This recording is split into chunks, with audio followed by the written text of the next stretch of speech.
विश्व में कुछ बड़ा होने वाला है।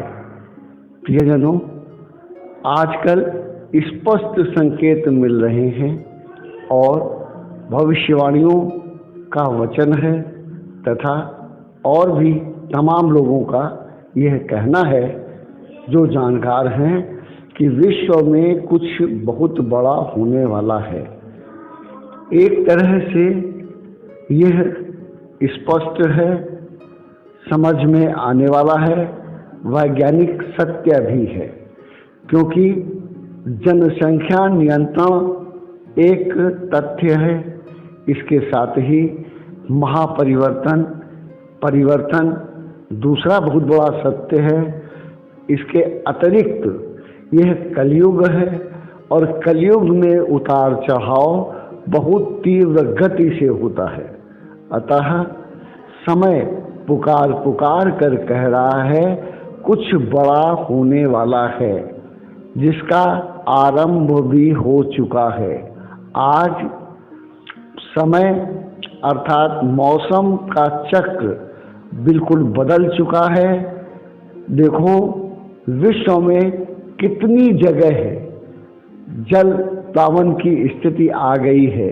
इतनी बरसात हुई, इतनी बाढ़ आई कि हजारों लाखों मकान गिर गए, कितनी जानें चली गईं, जीवन कितना दूभर हो गया, यह सबके सामने स्पष्ट है।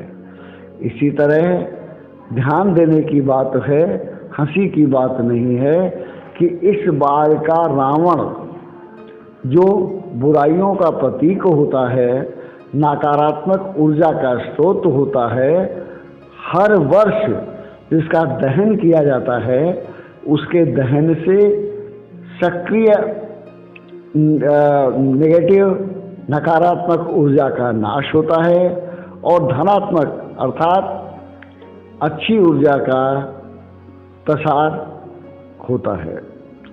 इस तरह से समाज को भी देखने पर यह विदित होता है कि यह समाज सुचारू रूप से इस स्थिति में बहुत दूर जाने वाला नहीं है, क्योंकि हर घर में करीब करीब कलह व्याप्त हो चुकी है और जो बढ़ती ही जा रही है। खून के रिश्तों में आज वो अपनत्व तो नहीं रहा, दूर के रिश्तों की कहे कौन। रिश्ते सिमटते जा रहे हैं, संकुचित होते जा रहे हैं, स्वार्थ द्वारा घेरे जा रहे हैं। ऐसे में हमारा समाज बहुत विकृत हो चुका है, अपने आदर्श से, अपनी मर्यादा से बहुत दूर जा चुका है। इसलिए यहाँ भी परिवर्तन की आवश्यकता मुखर हो रही है।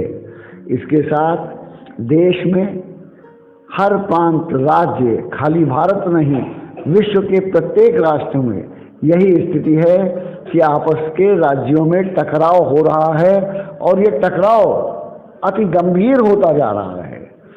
अब इसी के साथ अगर विश्व परिदृश्य पर नजर डालें तो स्थितियां ऐसी हैं कि विश्व युद्ध आज हुआ, कल हुआ, अब हुआ, तब हुआ। इसी के साथ समय आगे बढ़ रहा है। कोई नहीं कह सकता कि विश्व युद्ध कब प्रारंभ हो जाए। विस्तार वाली नीति के चलते, स्वार्थ के चलते, अपने वर्चस्व के अभिमान के चलते यह तृतीय विश्व युद्ध किसी भी समय संभव है, जो विश्व परिदृश्य पर मुखर हो रहा है। आज की राजनीति, आज का व्यवहार इतना दूषित हो चुका है कि कोई भी अपने वचन पर स्थिर नहीं रहता।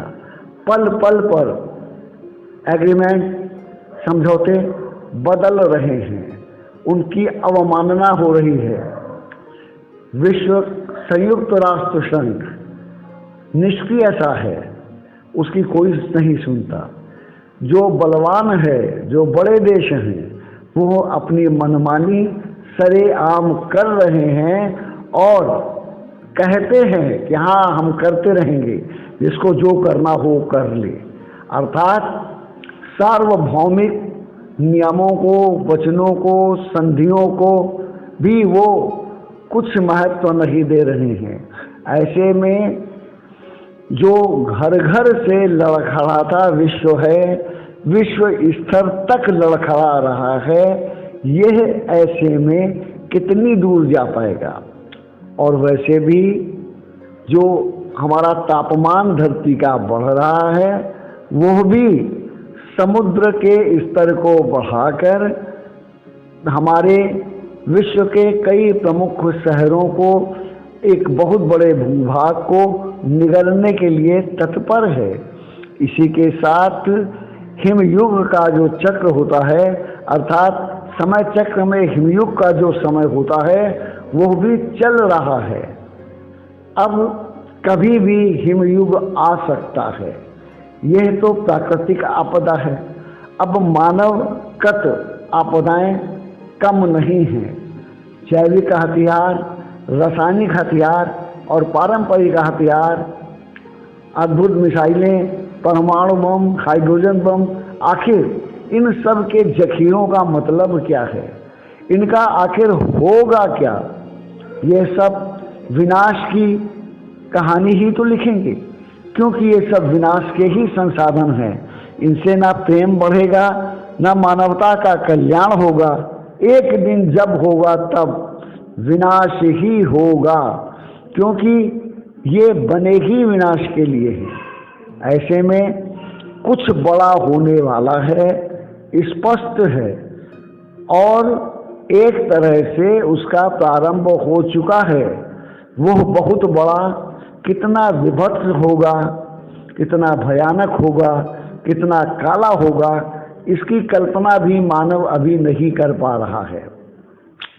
उसी भयानक काले की प्रतीक्षा में कल की दूत को आने में विलंब हो रहा है। अन्यथा वह दिव्य दूत, वह तारनहार आ चुका होता, क्योंकि उसके आने का भी समय प्रायः आ गया है। लेकिन महाविनाश के पहले, कुछ बड़ा होने के पहले अभी वह रुका हुआ है, वह नहीं आ रहा है। यह भी महापरिवर्तन की धार एक महत्वपूर्ण बिंदु है। अतः मानव को सावधान हो जाना चाहिए, अपने कर्तव्यों पर, अपने चरित्र पर नियंत्रण रखना चाहिए, क्योंकि वह अघट कभी भी घट सकता है, और इस बार उसका घटना मानव के लिए बहुत ही अनर्थकारी होगा, क्योंकि उस अनर्थ का ही वातावरण चारों ओर फैल रहा है।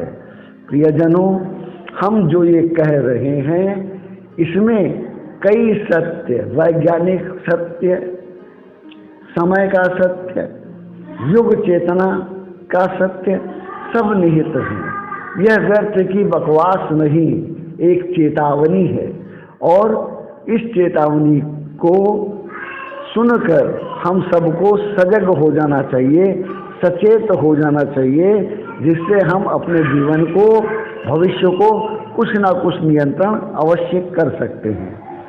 अब हम माँ पद्मा एवं माँ रमा के साथ भगवान श्री कलिकी को बारंबार नमस्कार करते हैं, बारंबार नमस्कार करते हैं, और उनसे प्रार्थना करते हैं कि वे इस परिवर्तन पर अपनी गंभीर नज़र रखें और यथासंभव मानवता को बचाने की कृपा करें। धन्यवाद।